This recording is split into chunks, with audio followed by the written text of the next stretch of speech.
Bonjour à toutes et à tous et bienvenue sur ma chaîne Essence du Maghreb. Si c'est la première fois que vous regardez cette vidéo, bienvenue. N'hésitez pas à vous abonner et à activer la cloche de notification pour ne manquer aucune de mes prochaines vidéos. Aujourd'hui, on se retrouve dans une recette de pain marocain sans pétrissage. Vous allez voir, cette recette est très simple, très économique et délicieuse à faire.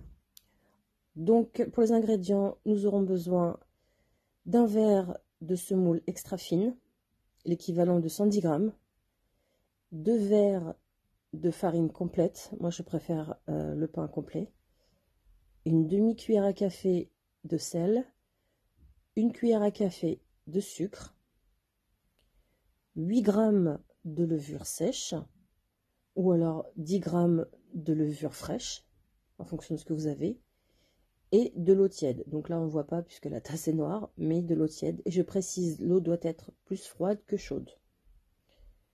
Donc nous allons prendre un récipient, nous allons mettre donc les 2 verres de farine. Cette recette, c'est à peu près l'équivalent de 4 petits pains, 2 pains moyens ou un grand pain, en fonction de ce que vous souhaitez. Nous allons également rajouter donc la semoule extra fine. Je mélange le tout. Je vais y rajouter donc le sel et le sucre. Bien mélanger le tout.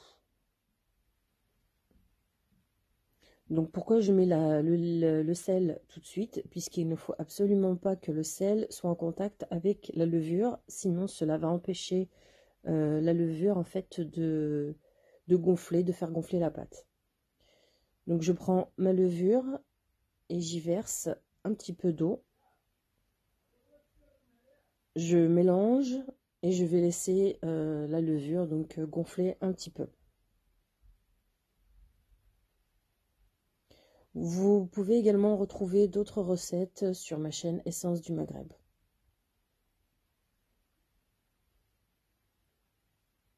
Donc je vous disais tout à l'heure, j'ai oublié de vous montrer l'huile. Donc moi je préfère de l'huile d'olive. Donc je rajoute une cuillère d'huile d'olive dans la farine. Donc voilà, ma levure a gonflé. Je la rajoute à mon mélange.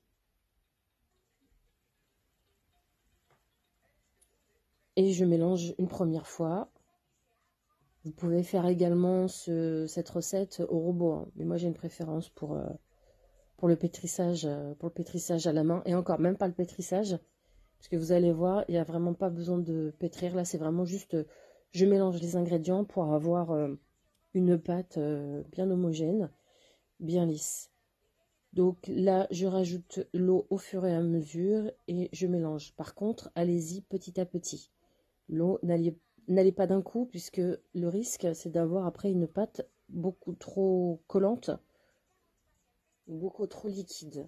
Et à ce moment-là, il faudra à nouveau rajouter soit de la farine, soit de la semoule extra fine.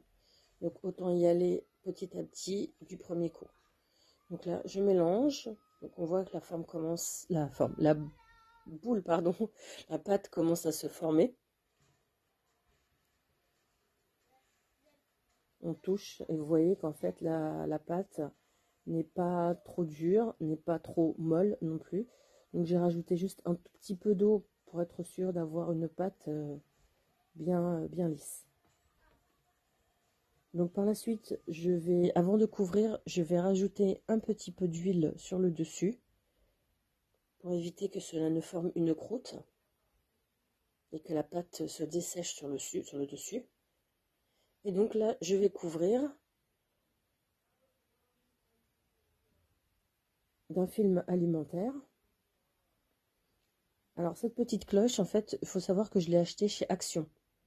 Donc je vous mettrai le lien si vous voulez en barre d'infos si je le trouve sur internet. Et je couvre d'un linge et je laisse bien sûr gonfler. Donc là on voit que la pâte a doublé. Je la dégaze. Je farine mon plan de travail avant d'y poser ma pâte. Donc vraiment juste un tout petit peu. Donc j'y dépose ma pâte. Je reforme une petite boule.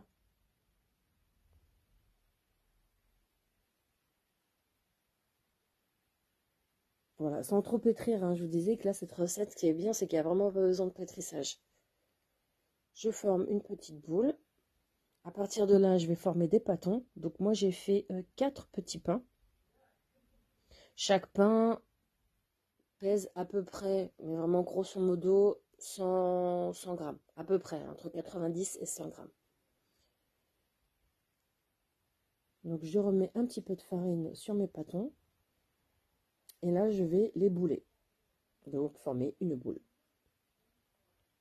Entre deux, j'ai pris un plat allant au four que j'ai filmé de papier sulfurisé. Donc là, je prends ma première boule et je façonne une belle petite boule, bien régulière.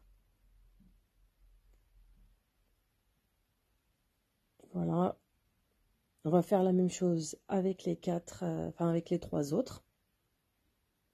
Donc je prends ma première boule et je la pose sur le plat qui va au four. Je fais la même chose, donc je vous disais avec la deuxième. Donc il n'y a pas de sens, hein, il n'y a pas, vous prenez les boules vraiment au hasard, hein. Je la boule, je forme quelque chose d'assez régulier, pas trop gros non plus.